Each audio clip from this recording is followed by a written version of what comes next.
As we've all heard and known by now, a person who just installed Team Fortress 2 is put at a heavy disadvantage due to a multiple amount of reasons. Upon first booting up in their first game, they are greeted with a less than perfect heads-up display and a view model that takes up roughly a quarter of the screen. Everything from the crosshair to the lack of damage numbers or hit noises, everything is just really wonky and not a good first step. So since it's the new year, I really want to be the first YouTuber to make a full in-depth guide on what my opinion are at least the most optimal settings for a new player who just installed. I'll go over everything from settings so you can change it in-game, all the way up how to change your HUD or install custom weapon animation mods. Hey guys, it's Dion from ValveTech, and before this video starts, if you could leave a like and subscribe to the channel, I'd greatly appreciate it. However, without further ado though, let's get into how to set up your Team Fortress 2. Okay, so when you first boot up the game, I was immediately greeted with a 1176 by 664 resolution. Are you kidding me? Currently, 60.74% of all Steam users are running a 1080p monitor, so you'd imagine they'd make 1080p a staple resolution when you boot up the game. Regardless, to change your resolution, it's really simple. You just want to click the gear that says Options at the bottom, go to the Video tab, and then change your resolution that fits your monitor. If you're somehow using that resolution, you don't have to change anything, I guess. Any of the graphical settings are solely based on hardware preference and are ultimately down to you. Now you want to head into advanced options, as I plan on covering the most important things and what you're going to want on and off. First off, we're going to start with the combat options. Automatically having your weapon reload by default is on. It will reload your weapon without ever having to press the R key in your life. I personally do not have this enabled as it feels weird to me, but it's a very good option to keep on so you could focus on combat more than reloading. Fast weapon switch is what allows you to switch weapons seamlessly without having to click on the weapon you want to switch to. By default, this value is not enabled, which can be pretty annoying if you hop into a match and have to deal with the longer switch times. You're going to want to turn this on. Hit sounds by default are turned off, making you never know if any bullets or rockets you shot at a player did damage. So I'd recommend turning it on and picking a sound that's tailored to you. However, later on in this guide, I'll show you how to get custom sounds for this option. Damage numbers are an extremely important part of your success when it comes to engagements in Team Fortress 2.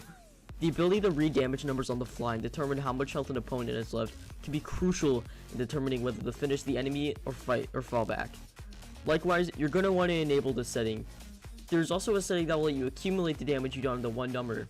This is useful to not only keep the screen clean, but give you an easier representation of the enemy's health. I'd recommend you turn before on.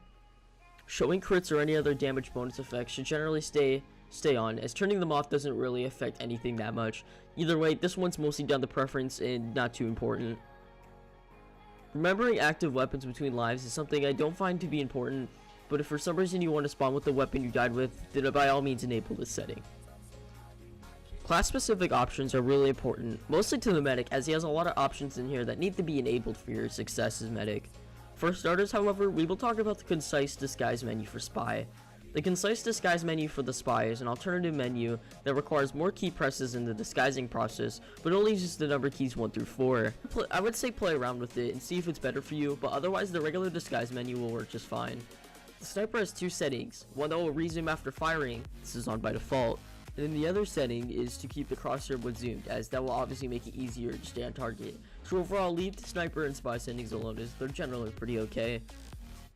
By default, you have to hold down mouse 1 for the medigun to heal teammates. However, enabling this setting that allows you to only press it to snap onto teammates can help you avoid putting a lot of stress on your mouse and your finger. I would also recommend enabling markers over the current player you're healing, so you can see who's being healed in crowded situations like that on payload. The medic also has a setting of when players by default can call out for a medic. Currently, each class gets this when each class gets to under 60% of their health, they will call out for a medic. However, this only happens if you enable the setting for teammates to automatically call out for help.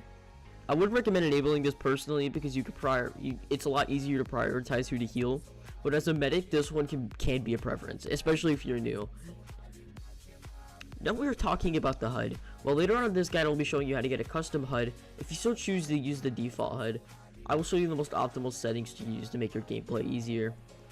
For starters, you're going to want to enable minimal HUD. Now, to a new player, this might not be as useful, as it takes some information like progress bars on certain items that you throw or consume, but it is cleaner and takes up less of the screen. Overall, if you're new, stick to the regular sized HUD and get familiar with it before enabling minimal HUD. Colorblind mode is useful if you're colorblind, so do it if you are, otherwise you could leave it off. Low effects are useful for keeping an eye on the objective, like intel and the payload cart, so generally just leave this one on. It's very minuscule. Using your player mode in the player class HUD is really a preference and just gives your character in the HUD more of a personality. However, it can be more useful for spy, so you can see what class you are dressed as if the team is stacked with multiple classes. Your view model FOV is important and should be taken into consideration. In the advanced option settings, there is a slider that ranges from 54 all the way up to 70. However, with the console command view model _ number of your choice, you can set that value up to whatever you please. Keep in mind that anything past 70 is not supported by Valve, so some view models may, well, look a little uncomfortable and weird. Power vision isn't that important, so we're going to move on to the miscellaneous options.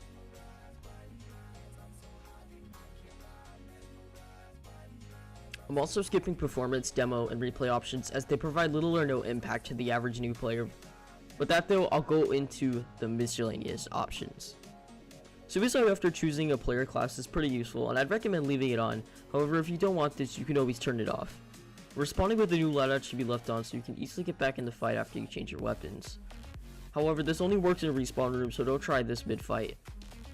Draw view models is really down to preference, but can give you a slight advantage in combat. It completely takes away the view model of your gun, leaves you with just a crosshair. The extra screen space can make it easier to identify targets and zone in on the middle of the screen. Minimized view models are very important, and I would highly recommend turning this on. Essentially, this setting lowers the position of your weapon to a less obstructive view, making it easier to see things, but also still see your weapon. The rest of the settings in here aren't too important, so you should most likely just leave them alone. Flip view models is great if you're a left-hand player and really creates a more comfortable experience for left-hand players, so be sure to enable this if you are. Generally, those are some of the most important settings in game. Now I want to step into how to set up and install a custom HUD, and also talk about hit and kill sounds. Let's start off installing custom HUDs. Now, the number one website I would recommend for looking at an assortment of HUDs is Huds.tf, which I will have linked in the description for you to check out. From there, you can select a multiple amount of HUDs. Personally, I use Tune HUD. We'll leave a link in the description to my personal build of Tune HUD if you want to download and test it out. Regardless, once you find a HUD that suits you, all you need to do is just download it to your desktop. Now you're going to open up where your TF file is, so go into the hard drive that you have TF2 installed on, the folder called Steam Library, a folder called Steam Apps, a folder named Common, the folder called Team Fortress 2, and then finally you'll reach a folder called TF. Now if you just installed the game, you will have a custom folder, so what you need to do is right click and go down to New, and within there click Folder. Simply name the folder Custom and there you go. After that, all you need to do is make sure you have the unzipped folder of your HUD and put it in Custom. If you use WinRAR, make sure to extract your HUD folder first. Next, I'm going to show you how to set up custom hit and kill sounds. For starters, if you want to find a huge selection of hit and kill sounds, you can go to Huds.tf, which like I said can be found in the link in the description. Otherwise, go back into your custom folder where you put your HUD and make a new folder in there called TF2 hit sounds. I'll have it up on screen so you can see how to spell it out. Once you're done, go inside that new folder and create a new folder in there called sound. Once that is done, go in that folder and create a new folder called UI in all lowercase. Once that is done, you can finally open up the folder and move your downloaded hit and kill sounds in there. Like I said, you can download these hit and kill sounds off Huds.tf. Make sure once you have your hit and kill sounds downloaded that you have the setting enabled in advanced options back on Team Fortress 2. Lastly, I want to talk about custom weapon animations. While they don't provide any benefit, they do freshen up a lot of the stiff and rather mundane animations in Team Fortress 2.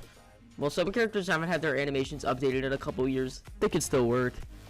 I made a video on these animations a couple weeks ago, and I'll leave a link in the description where you can check them out along with the game and links to each character. Like your HUD, all you need to do is put the files into the custom folder. However, in order to use these custom animations on Valve servers, you need to first create a server from the main menu and load into there. From there, your animations should work on Valve servers. Well guys, I think that's all from me. This was a basic guide for new players or people looking for a tutorial on specific things. If you found this video in any way helpful, please be sure to leave a like. And if you want to see more content from me in the future, please consider subscribing to the channel. But besides that guys, thank you and have a good day.